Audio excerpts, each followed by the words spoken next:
तो जैसे कि ये अर्थ है, अर्थ के चारों तरफ एटमॉस्फेयर है, तो इसमें जो सबसे पहली लेयर है, सबसे लोएस्ट लेयर, सबसे निचली परत, वो है हमारी शोभ मंडल या फिर ट्रोपोस्फेयर। कौन सी है? शोभ मंडल या फिर ट्रोपोस्फेयर। ये हमारी सबसे निचली परत है, फिर और उसके ऊपर है और उसके ऊपर है। तो जो आपकी शोभ मंडल है, इसको ये सबसे, मैं यहाँ पे लिख देती हूँ, शोभ मंडल, है ना? सबको नाम याद हो गया, ट्रोपोस्फेयर, ट्रोपोस्फेयर।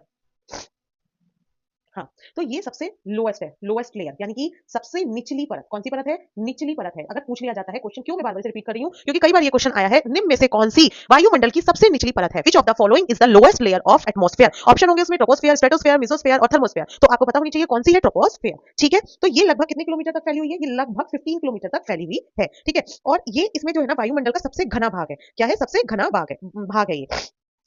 इस मंडल के जब आप इस परत में धरातल से ऊपर जब आप जाते हैं, तो हर हर मतलब 1 किलोमीटर की ऊंचाई पर 6.5 डिग्री सेल्सियस का टेम्परेचर में कमी आती है। जैसे जैसे आप 1 किलोमीटर ऊपर जाते रहते हैं, तो 6.5 डिग्री के अप्रोक्सीमेटली, ये कोई बिल्कुल 100% राइट डाटा नहीं है, 6.5% अप्रोक्सीमेट टेम्परेचर का जो है गिरता चला जाता है। इसीलिए इसको क्या बोलते हैं? परिवर्तन मंडल भी कहते हैं। क्या बोलते हैं? परिवर्तन मंडल भी इस लेयर को कहा जाता है। तो ये आप याद रखेंगे। एक इंपॉर्टेंट बात मैं अलग कलर से लिखती हूँ, इसकी बहुत इंपॉर्टेंट चीज क्या है, वो ये है कि जितनी भी एटमॉस्फेरिक एक्टिविटीज होती हैं, मौसम वाली घटनाएं होती हैं, है ना, मौसम मौसम की जो घटनाएं होती हैं, मौसम संबंधी घटनाएं, मौसम संबंधी घटनाएं, जैसे कि क्या क्या होंगी आप गैस करके देखिए। जैसे कि कोहरा, कोहरा आता है ना सर्दियों में, तो कोहरा आना, बादल का आना, बादल आते हैं बरसात में, ओला, आंधी, तूफान, ये सारी जो घटनाएं हैं, जो भी एटमॉस्फेयर यानी कि मौसम से संबंधित घटनाएं हैं, चाहे बादल का गरजना हो गया, बिजली का चमकना हो गया, जितनी भी ये घटनाएं हैं, ये सब कहाँ होती हैं? ये शोभ मंडल में होती हैं, यानी कि ट्रोपोस्फेयर में होती हैं, है ना? ये सारी घटनाएं कहाँ होती हैं? ट्रोपोस्फेयर में होती है। क्वेश्चन ये आया है कि मौसम संबंधी घटनाएं जैसे कि ओलावृष्टि कौन सी परत में पाई जाती है? तो कौन सी परत में है? ये शोभ मंडल में होती है। ठीक है, कहाँ पे होती है? शोभ मंडल में। ठीक, इसलिए ये जो है शोभ मंडल बहुत इंपॉर्टेंट है एटमॉस्फेरिक एक्टिविटीज के लिए।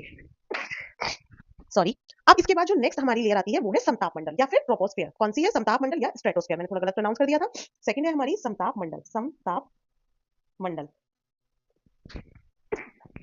इंग्लिश में इसको क्या कहेंगे? Stratosphere, stratosphere. इंग्लिश में इसको हम बोलेंगे स्ट्रेटोस्फेयर। तो ये जो समताप